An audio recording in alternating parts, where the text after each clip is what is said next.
మీరు రాజకీయాల్లోకి ఇష్టంగా వచ్చారా? లేకపోతే మీ నాన్నగారు ఆహ్, నిలబెట్టిండు గాబట్టి రాజకీయాలు ఫస్ట్ జేయాలనుకుంటున్నా ఫస్ట్ నాకు యాక్చువల్‌గా పాలిటిక్స్‌లోకి రావాలన్న ఇంటెన్షన్ ఎప్పుడు లేకుండే. ఫ్రాంక్లీ చెప్పాలి. అంటే నేను చాలా దూరంగా ఉండే ఏదైనా ప్రొఫెషన్ ఉందంటే పాలిటిక్స్. ఎందుకు అనంటే, అంటే అది డైరెక్ట్‌గా నాకేం ఇది లేదు గానీ, ఇప్పుడు సినిమాల ప్రభావం కొద్దో గొప్పో ఉంటది. చిన్నగున్నప్పుడు చూసినప్పుడల్లా ఆ మూవీస్ పొలిటీషియన్స్‌ని ఒక రకంగా చూపిస్తారు చూడండి. అది చూసి అబ్బో! రాజకీయం అంటే ఇట్లుంటదా అనుకున్న సందర్భాలు చాలా మట్టుకుండే. సో, అన్‌ఫార్చునేట్‌లీ మా ఫాదర్‌కి రాలా. But fortunately నాకొచ్చింది. పద్మారావు గారు మా ఫాదర్‌కి ఇస్తా అన్నాడు. బట్ ఫార్చునేట్‌లీ మహిళా రిజర్వేషన్ 50% రావడంతోటి మా ఫాదర్‌కి వాళ్ళ ఫ్రెండ్ సజెస్ట్ చేసిండు. అంటే వైఫ్ మా మదర్‌ని అన్నారు. మళ్ళీ తర్వాత ఎవరో అమ్మాయి చదువుకుంది కదా! ఇట్లా చదువుకున్న యంగ్‌స్టర్స్ వస్తే మంచిగుంటది. ఒకసారి ఆలోచించు అనంటే, ఆయన సెకండ్ ఆలోచించకుండా నేను జాబ్ నుంచి వచ్చాను. నైట్ షిఫ్ట్ చేసి వచ్చి పడుకున్నాను. నన్ను రిపీటెడ్‌గా ఫోన్‌లు చేసి పిలిపించి, ఒక 5 నిమిషాల్లో నువ్వు ఇక్కడ సార్ ఆఫీస్ దగ్గరికి రావాలి, ఎమ్మెల్యే గారి ఆఫీస్ దగ్గరకంటే, సరే నేనేమనుకున్నా అంటే, మా మదర్ గురించి డిస్కషన్ నడుస్తుంటే, మేబీ మా మదర్‌కి సపోర్టివ్‌గా అట్లా తనతోని తోడుగా రమ్మంటున్నారేమో అని నేను వెళ్ళా. అక్కడికి వెళ్ళంగానే అందరూ విచిత్రంగా నన్ను చూస్తుంటే నాకు అర్థం కాలే. అండ్ మోరోవర్ "నువ్వేనా రాజన్న బిడ్డ నువ్వేనా" అంటే అవును నేనే అని. కొంతమంది ఆశ్చర్యంగా డిఫరెంట్‌గా చూస్తున్నారు. కొంతమంది వచ్చి కంగ్రాచ్యులేషన్స్ చెప్తున్నారు. దేనికి చెప్తున్నారో అర్థం కాలే. తర్వాత నేను ఏమో సార్ గిట్ట డిసైడ్ చేసిండు మమ్మీకి అట్లా నాకేమైనా కంగ్రాచ్యులేషన్ చెప్తుర్రేమో అనుకున్నా. సడన్‌గా పద్మారావు గారు నా దగ్గరికొచ్చి "నీ పేరేంటి?" అది ఇది అని అడగడం జరిగింది. చెప్పాను. తర్వాత "మంచి జాబ్ కదా! అవి వదిలేసి రాజకీయాలు ఎందుకు" అని అన్నాడు. నేను ఒకసారి మా ఫాదర్‌ని ఇట్లా లుక్ చేసిన. మా ఫాదర్ కూడా నాకేదో అనిపించింది. సెకండ్ ఆలోచించకుండా ఒక మాట సార్‌కి అన్నా. ఎవ్వరికి రాని అవకాశం నాకొచ్చిందంటే నేను డెఫినిట్‌గా ఫుల్‌ఫిల్ చేస్తా. అంటే 100% ఎఫర్ట్స్ పెడతాను అంకుల్ అంటే. ఆయన ఏమనలేదు. సరే కూర్చో మీతోని మాట్లాడేది ఉంది అని చెప్పేసి అని వెళ్ళిపోయారు. ఆ తర్వాత ఏం డిస్కషన్ చేయలే. సార్ లేసి సెక్రటేరియట్‌కి వెళ్తున్నారు. మరి అంకుల్ ఉండమన్నారు. ఉండాలా? పోవాలా? నాకు మళ్ళీ జాబ్ ఉంది నేను వెళ్ళాలి అనంటే, మీరు సెక్రటేరియట్‌కి రండి అన్నారు. అక్కడ కూర్చున్నాక డెసిషన్ అంటే డిసైడ్ అయిపోయారు. అప్పటిదాకా మా ఫాదర్ నాకు చెప్పట్లే నీ గురించి టికెట్ మాట్లాడుతున్నామని. తర్వాత ఏం జరుగుతుంది అంటే అప్పుడు చెప్పారు. నీకు అనుకుంటున్నావా అంటే, మరి నేను ఎట్లా చేస్తా? నాకసలు ఏం రాదు, ఏం తెలీదు. నాకు ఒక చీఫ్ మినిస్టర్ అంటే తెలుసు, ఎమ్మెల్యే అంటే తెలుసు. దాని కింద ఏమేం బాడీస్ ఉంటాయి, ఏం చేస్తారు, ఏంటి అనేది నాకు ఏం ఐడియా లేదంటే, మా ఫాదర్ సింపుల్‌గా ఏం చెప్పాడంటే, "నీకేం పని ఉండదమ్మా ఎక్కువ. అంతా మేము చూసుకుంటాం. ఎనక మేముంటాం. ముందు జస్ట్ నువ్వు ఉండాలా. అందరికి వచ్చిన వాళ్ళని పలకరియాలా, నమస్తే పెట్టాలా. ఇట్లా రాత్రులు పగలు కష్టపడాల్సిన అవసరం ఉండదు ఆఫీస్‌లలో పోయి. నైట్ షిఫ్టులు చేసి పొద్దునంతా అట్లా ఏమి ఉండదు. జస్ట్ ఇట్లా ఆఫీస్ ఉంటది. నీ దగ్గర ఇట్లా ఉంటారు అది ఇది" అంటే, ఓహో! ఇంత ఈజీగా ఉంటదా అని జస్ట్ అట్లా ఆ టైంలో అనుకున్నాను. బట్ ప్రచారం చేసే టైంలో కొన్ని ఇష్యూస్ వింటుంటే నాకప్పుడు అనిపించింది, అరే! ఇవన్నీ నేను చేయగలుగుతానా? అంటే నా అండర్‌లో ఇంత వర్క్ ఉంటది. అంటే ఒక్క దగ్గర నాకు ఎక్కడ రియలైజ్ అయిందనంటే, చిన్నగున్నప్పుడు వాటర్‌కి మేము చాలా సఫర్ అవుతుండే అండి. మేము కూడా రెంటెడ్ హౌస్‌లో ఉండే బస్తీలలో ఉంటుండే.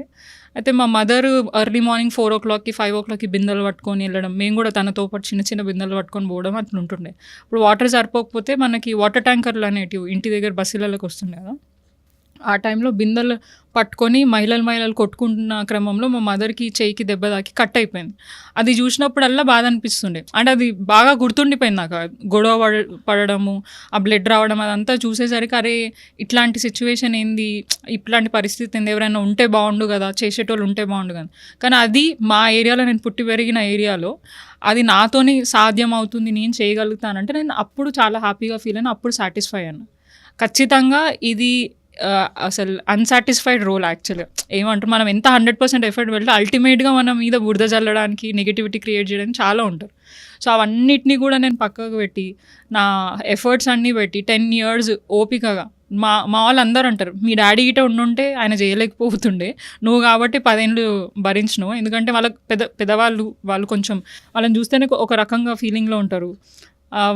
ఆ ఓపిక ఉండదు. సో, ఇదంతా కూడా నువ్వు హ్యాండిల్ చేయగలిగినావు కాబట్టి ఇంకో టర్మ్ నువ్వు రాగలిగినావు. ఎందుకంటే ఇన్ని ఇయర్స్ చరిత్రలో సీతాఫలం మండిలో ఎవరు సెకండ్ టైమ్ కార్పొరేటర్ అయింది లేదు.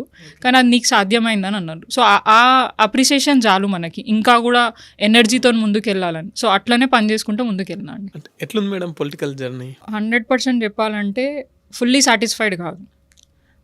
ఇబ్బందులైతే ఉంటాయి. అండ్ మహిళలకి ఇంకా ఉంటాయి. టూ మెనీ ఛాలెంజెస్ ఉంటాయి. అంటే ఓన్లీ పొలిటికల్ అనే కాదు, ఏ ఫీల్డ్ అయినా, ప్రొఫెషన్ అయినా కూడా మనకి నిరంతరం ఛాలెంజెస్ ఉంటాయి. యాస్ ఏ ఫ్యామిలీ పరంగా, సొసైటీ పరంగా, సర్కిల్ పరంగా ఎవరో ఒకరు మనం టార్న్ చేస్తూ ఉంటారు, మనం చిన్న చూపు చూస్తూ ఉంటారు. మనం ఏదైనా చేసినా కూడా అంత పెద్ద ఏం చేసిందిలే అన్న మాటలు కూడా మనకు చాలా ఉంటాయి.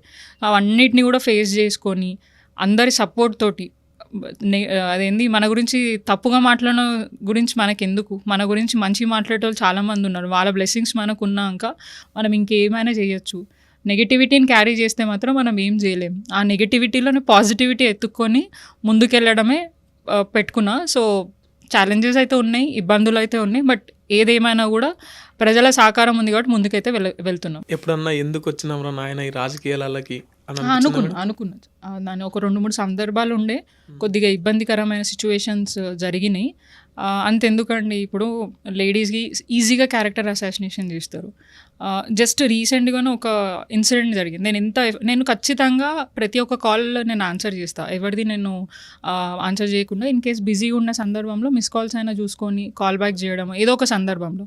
బట్ ఒక్కొక్క సందర్భంలో మిస్ అవుతుంది. మెసేజెస్ మాత్రం చూసి రిప్లై ఇవ్వడం అది అవసరం అయితే, అంటే ఆ ఇష్యూని బట్టి నేను రెస్పాండ్ అవుతాను. ఉత్తుగానే ఇవాళ రేపు ఎట్లున్నావు, ఏం తిన్నావా అన్న టైంపాస్ దానికి కొంచెం కష్టం లేదు మనం ఉన్న బిజీ లైఫ్లో.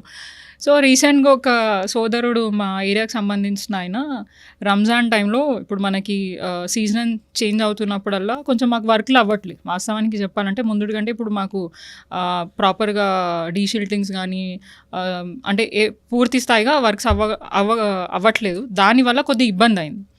సో ఫెస్టివల్స్ టైంలో ముందే మనకి వర్క్స్ చేయడం అవి ఇవి జరుగుతుంది.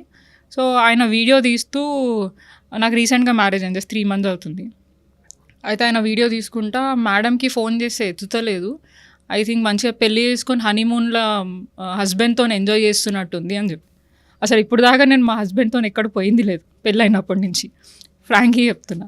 గుళ్ళు గోపురాలు తిరిగినాం, అది ఇక్కడిక్కడే ఉండి, కానీ అంతా ఇప్పుడు మైండ్ అంతా ఇక్కడ ఉన్నప్పుడు వేరే దాని మీద ఫోకస్డ్ ఉండదు మనకు యూజువల్గా. ఎక్కువ ఫ్యామిలీకి టైం ఇవ్వలేం, ఇక్కడే ఎక్కువ ఉంటుంది. సో అట్లా మాట్లాడినప్పులా కొంచెం బాధ అనిపిస్తుంది. అరే అసలు ఎదుటోళ్ళు ఏ పరిస్థితులు ఉన్నది. నేను యాక్చువల్గా చెప్పాలంటే 3 months నుంచి మా ఫాదర్కి హెల్త్ బాగాలేదు. నా మ్యారేజ్ 4 days బిఫోర్ నుంచి మా ఫాదర్కి కొద్దిగా ప్రాబ్లం అయితే అప్పటి నుంచి కూడా కొంచెం హాస్పిటల్స్ అని అక్కడని తిరుగుతూ ఈ వర్క్స్ అన్ని హ్యాండిల్ చేయడము, plus family functions, public issues అన్నీ హ్యాండిల్ చేసుకుంటూ వెళ్తుంటే వీళ్ళు ఇట్లా మాట్లాడుతుంటే నాకు కొద్దిగా ఇబ్బంది అనిపించింది. సో అట్లాంటివి ఎన్నో సందర్భాలు ఉన్నాయి. ఇది ఒక చిన్న ఎగ్జాంపులే, అట్లా ఇంకా చాలా పెద్ద పెద్ద ఇన్సిడెంట్స్ అయినవి కూడా ఉన్నాయి. బట్ ఎవరు ఏం చేసినా కూడా అల్టిమేట్గా పైన దేవుడు చూస్తున్నారు. ఎంత పొలిటీషియన్ అయినా కూడా వాళ్ళకు కూడా పర్సనల్ లైఫ్ ఉంటుంది కదా, ఉంటుంది. కానీ వాళ్ళు అట్లా అనుకోవట్లేదు. ఎవరైనా కూడా ఏంటంటే ఇప్పుడు మేము పవర్లో ఉండేసరికి మాకు మొత్తం దేవుడు ఎక్స్ట్రా పవర్స్ ఇచ్చేస్తారేమో అని అనుకుంటారు. బట్ అల్టిమేట్గా మేము కూడా అందరిలాగా మనుషులమే. కానీ ఆ ఇచ్చిన పొజిషన్ ఏదైతే పొజిషన్ అనుకుందో రెస్పాన్సిబిలిటీస్ అనేది ఇప్పుడు అక్కడ మంచి అయినా మాకే, చెడైనా మాకే, అన్నీ మేమే తీసుకోవాలి. సో అట్లా తీసుకోవాలి కాబట్టి ఇంకా పొజిషన్లో ఉన్నది తప్పదు కాబట్టి నేను అన్నీ హ్యాండిల్ చేసుకుంటూ ముందుకు వెళ్తున్నాను అంతే.